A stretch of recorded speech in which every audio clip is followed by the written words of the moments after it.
Hi students, आज हम पढ़ने वाले हैं जो हमारा टॉपिक चल रहा था आधुनिक आवर्त सारणी। उस आधुनिक आवर्त सारणी में तत्व गुणधर्म जो थे, जो पढ़ने परमाणु त्रिज्या के बारे में पढ़ा, आयनिक त्रिज्या के बारे में पढ़ा और नेक्स्ट थर्ड पॉइंट जो है वो है आयनन एंथैल्पी या आयनन ऊर्जा। आयनन एंथैल्पी या इसे ही क्या कहा जाता है, आयनन ऊर्जा कहा जाता है। परिभाषा क्या हो जाएगी इसकी, किसी भी उदासीन परमाणु की गैसीय अवस्था में या किसी परमाणु की गैसीय अवस्था से इलेक्ट्रॉन को बाहर निकालने के लिए जितनी ऊर्जा दी जाती है उसी ऊर्जा को क्या कहा जाता है, आयनन एंथैल्पी या आयनन ऊर्जा कहा जाता है। किसी परमाणु की गैसीय अवस्था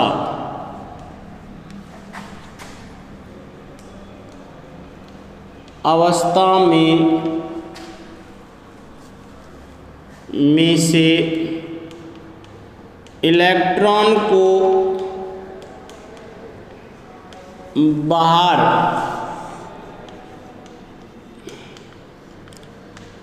निकालने के लिए दी जाने वाली क्या ऊर्जा आयनन एंथैल्पी कहलाती है। आयनन एंथैल्पी, ये बात के लिए किसी भी परमाणु जो होगा, परमाणु की कौन सी अवस्था होनी चाहिए, गैसीय अवस्था में, और गैसीय अवस्था से इलेक्ट्रॉन को बाहर निकालने के लिए जितनी ऊर्जा दी जाएगी, ऊर्जा अपन को देनी पड़ेगी, क्योंकि परमाणु जो है, परमाणु के अंदर क्या है, इलेक्ट्रॉन है, और इलेक्ट्रॉन को क्या करना पड़ेगा, बाहर करना पड़ेगा। तो जितनी इलेक्ट्रॉन को बाहर करने के लिए ऊर्जा दी जाएगी उसी ऊर्जा को क्या कहेंगे, आयनन एंथैल्पी कहा जाता है। आयनन एंथैल्पी का मात्रक क्या होगा, मात्रक की बात करते हैं तो किलो कैलोरी प्रति मोल क्या हो जाएगा, किलो कैलोरी प्रति मोल, इसका क्या हो जाएगा, मात्रक हो जाएगा, किलो कैलोरी प्रति मोल। तो किसी परमाणु के, अब देखो अपन देखते हैं यहाँ पर, जैसे मान लो ये कोई परमाणु का नाभिक है और इस नाभिक के अंदर यहाँ पर ये इसका बाह्यतम कोश है। बाह्यतम कोश में इलेक्ट्रॉन जो हैं वो ये इलेक्ट्रॉन है, चाहे मान लो 3 इलेक्ट्रॉन है बाह्यतम कोश में, या 4 इलेक्ट्रॉन है बाह्यतम कोश में, 5 इलेक्ट्रॉन है बाह्यतम कोश में। अब देखो, इसको इलेक्ट्रॉन को बाहर निकालने के लिए इसकी अवस्था कौन सी रहेगी, गैसीय अवस्था रहेगी। अब इलेक्ट्रॉन को बाहर निकालने के लिए तो इसको अपन को क्या देनी पड़ेगी, ऊर्जा देनी पड़ेगी, नहीं देनी पड़ेगी। तो बताओ, इसमें इसका मान हमेशा किस में होगा, धनात्मक होगा, नहीं होगा, इसका मान हमेशा कैसा आएगा, धनात्मक। कैसा होगा, धनात्मक, क्योंकि ऊर्जा दे रहे हैं यहाँ पर। अब ये ऊर्जा को ग्रहण करके इलेक्ट्रॉन क्या हो जाएगा, इसके बाह्यतम कोश से क्या हो जाएगा, बाहर हो जाएगा। क्या हो जाएगा, बाहर होगा, नहीं होगा। अब बात करते हैं यहाँ पर दूसरा इलेक्ट्रॉन, ये अगर मान लो ये, अब जैसे ही एक इलेक्ट्रॉन निकला तो एक इलेक्ट्रॉन निकलते ही ये किस में आ गया, धनायन हो गया, नहीं हो गया। जैसे ही ये इलेक्ट्रॉन निकल जाता है, इस इलेक्ट्रॉन निकलने से क्या बनता है, धनायन। और अब ये धनायन में से यहाँ पर देखते हैं तो ये इलेक्ट्रॉन और निकाल देते हैं यहाँ पर, अगर इसको अपन बोल सकते हैं, अभी बोलते हैं। तो ये इलेक्ट्रॉन को बाहर निकालने के लिए अपन को और ऊर्जा देनी पड़ेगी,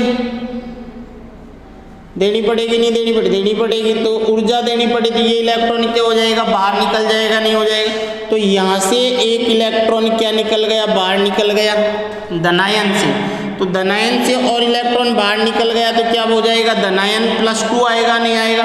यहाँ पर तो क्या है +1 होगा, और यहाँ पर जो धनायन बनेगा ये भी क्या है, धनायन है, परंतु ये कैसा है, +2 होगा, नहीं होगा। क्यों, कितने इलेक्ट्रॉन बाहर निकल चुके हैं इसमें के, 2 इलेक्ट्रॉन बाहर निकल चुके हैं। अगर मान लो और इलेक्ट्रॉन बाहर निकालना है तो निकाल दो, ये गया लो, तो यहाँ पर ये क्या बन जाएगा, धनायन +3। अरे आ गई बात समझ में। कल मैंने बताया था कि धनायन और ऋणायन का निर्माण कैसे होता है। तो यहाँ पर आप देखो, जैसे बाह्यतम कोश में 3 इलेक्ट्रॉन है, सपोज करो कितने इलेक्ट्रॉन है, 3 इलेक्ट्रॉन। अब नाभिक के द्वारा कौन सा बल लगेगा, प्रभावी नाभिकीय आवेश लगेगा, नहीं लगेगा। पहले ये 3 इलेक्ट्रॉन पर प्रभावी नाभिकीय आवेश लग रहा था, तो बताओ इसमें के एक इलेक्ट्रॉन बाहर निकल गया तो अब प्रभावी नाभिकीय आवेश कितने पे लगेगा, 2 पर। तो बताओ बढ़ेगा या घटेगा, बढ़ेगा, क्योंकि पहले 3 पर प्रभावी, ये नाभिक पहले 3 को पकड़े हुआ था, अब 2 को ही पकड़ना पड़ेगा। तो 2 को पकड़ना पड़ेगा तो क्या करेगा, मजबूती से पकड़ेगा, नहीं पहले 3 को पकड़ रखा था, अब कितने को पकड़ना पड़ेगा, इसको 2 को पकड़ना पड़ेगा। तो बताओ यहाँ पर अपन को ऊर्जा, ये इलेक्ट्रॉन निकल गया, अब अपन को इन 2 को इसे नाभिक से छुड़ाने के लिए अपन को इसको मान लो ऊर्जा देनी पड़ेगी। तो बताओ ऊर्जा इससे ज्यादा देनी पड़ेगी या इससे कम देनी पड़ेगी, अरे भाई ज्यादा देनी पड़ेगी ना, क्योंकि प्रभावी नाभिकीय आवेश का मान पहले कम था, पहले 3 को पकड़ रखा था, तो नाभिक से 3 में 1 को छुड़ाना है तो अपन को ऊर्जा दी। उसके बाद में 2 को पकड़ रखा है, तो अब बताओ पहले 3 को पकड़ा हुआ था, अब 2 को पकड़ा हुआ है, तो 1 को 2 में 1 को छुड़ाने के लिए ऊर्जा इसकी तुलना में ज्यादा देनी पड़ेगी, नहीं देनी पड़ेगी, बात समझ में आई कि देनी पड़ेगी। और मान लो अब ये एक इलेक्ट्रॉन और निकल गया, तो बताओ ये क्या हो जाएगा, एक इलेक्ट्रॉन को पकड़ेगा, अब एक इलेक्ट्रॉन को इस नाभिक से छुड़ाने के लिए इससे ज्यादा ऊर्जा देनी पड़ेगी, नहीं देनी पड़ेगी, देनी पड़ेगी। तो पहला इलेक्ट्रॉन जो निकलता है उसको क्या कहा जाता है, फर्स्ट आयनन एंथैल्पी, आयोनाइजेशन एनर्जी, पहली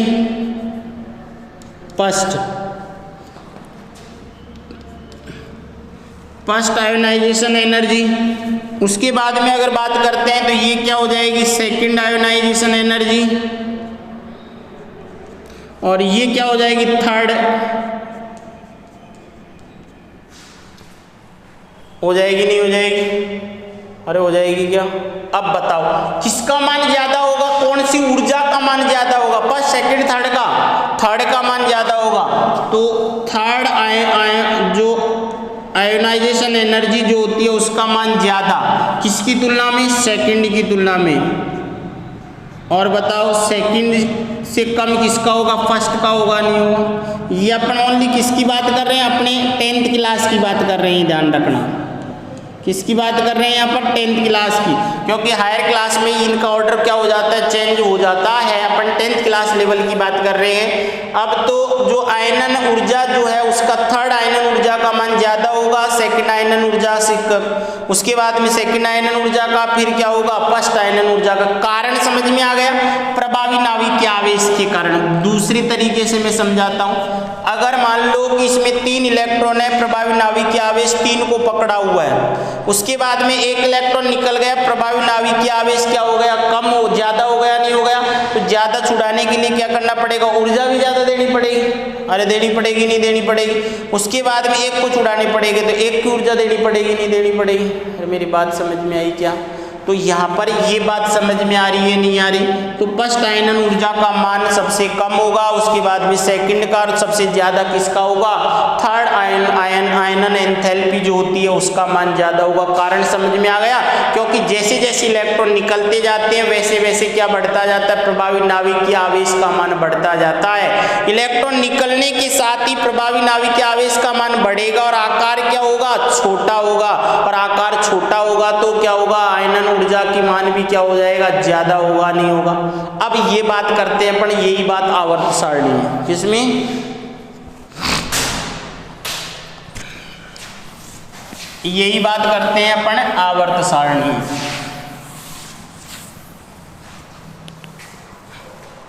आवर्त सारणी में दो हैं, एक आवर्त और एक वर्ग। ये तो क्या है, वर्ग, और ये क्या है, आवर्त। तो बताओ आवर्त में तो कैसे चलेंगे ये, और वर्ग में कैसे चलेंगे ये, होगा नहीं होगा। तो वर्ग जो है ये तो क्या है, वर्ग, और ये क्या है, आवर्त। तो बताओ, देखो आवर्त में बाएं से दाएं जाने पर, आवर्त में बाएं से दाएं जाने पर परमाणु आकार में क्या फर्क पड़ेगा, परमाणु आकार का मान घटता है। क्यों घटता है, क्योंकि प्रभावी नाभिकीय आवेश का मान बढ़ता है। तो यहां पर देखते हैं, आवर्त में बाएं से दाएं जाने पर क्या होगा, प्रभावी नाभिकीय आवेश जाने पर परमाणु आकार क्या होगा, घटेगा बढ़ेगा, घटेगा, घटता है। क्यों घटता है, तो इसका आकार घटेगा तो प्रभावी नाभिकीय आवेश का मान क्या होगा, बढ़ेगा। तो यहाँ पर मैं लिख सकता हूँ कि प्रभावी नाभिकीय आवेश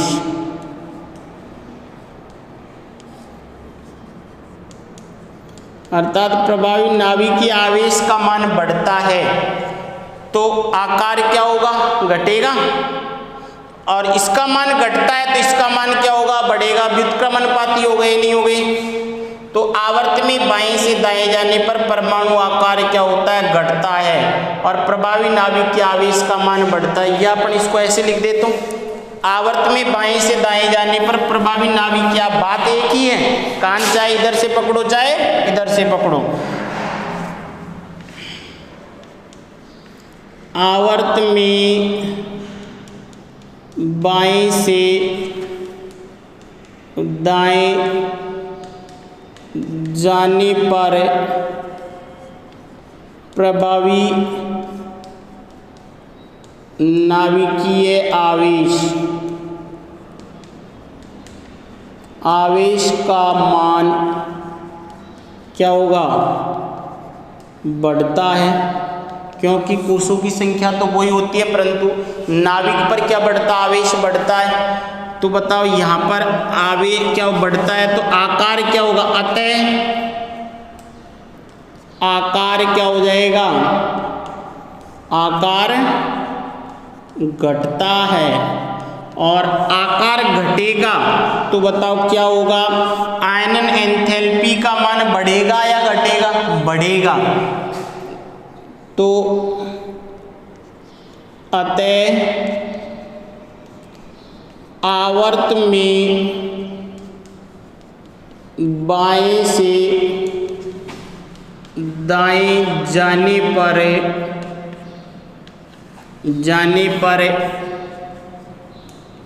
आयनन एंथैल्पी का मान बढ़ेगा या घटेगा, मान बढ़ता है। क्यों बढ़ता है, समझ में आ गया, क्योंकि आकार घट रहा है, और आकार घटेगा तो नाभिक की पकड़ जो होगी बाह्यतम कोश के इलेक्ट्रॉन पर वो ज्यादा होगी, और ज्यादा जो पकड़ को छुड़ाने के लिए ऊर्जा भी उतनी ही क्या देनी पड़ेगी, ज्यादा देनी पड़ेगी। क्लियर मेरी बात। तो आवर्त में बाएं से दाएं जाने पर किसकी आयनन एंथैल्पी का मान क्या होता है, बढ़ता है। क्यों बढ़ता है, क्योंकि प्रभावी नाभिकीय आवेश का मान भी क्या होता है, बढ़ता है। प्रभावी नाभिकीय आवेश का मान बढ़ेगा तो आकार क्या होता है, घटता है। ये बात समझ में आ गई क्या दोनों। अगर अपन बात करते हैं वर्ग में, तो अपन यहाँ बात करते हैं वर्ग में। वर्ग में कहाँ जाएंगे, ऊपर से नीचे जाने पर क्या होगा, प्रभावी नाभिकीय आवेश का मान, प्रभावी नाभिकीय आवेश का मान क्या होगा, घटता है। क्यों घटता है? कोषों की संख्या बढ़ती है तथा आकार, कौन सी कार, आकार बढ़ता है। अतः क्या होगा, अतः आयनन वर्ग में ऊपर से नीचे जाने पर अब आकार क्या हुआ, बढ़ा। आकार बढ़ेगा तो प्रभावी नाभिकीय आवेश का मान क्या होगा, घटता है। और प्रभावी नाभिकीय आवेश का मान घटेगा तो बताओ आयनन एंथैल्पी का मान भी कम होगा, नहीं होगा। तो वर्ग में ऊपर से नीचे जाने पर आयनन एंथैल्पी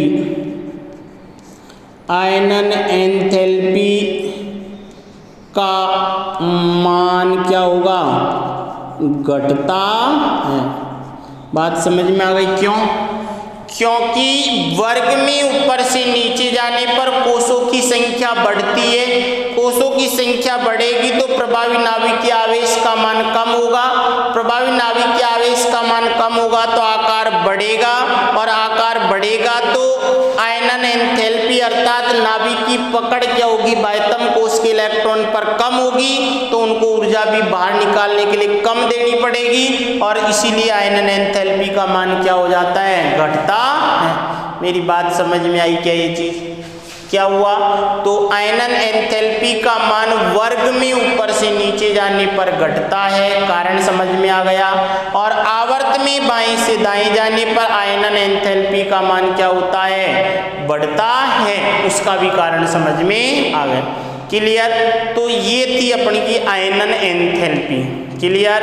जो नेक्स्ट टॉपिक जो है वो करेंगे अपन अगली क्लास में।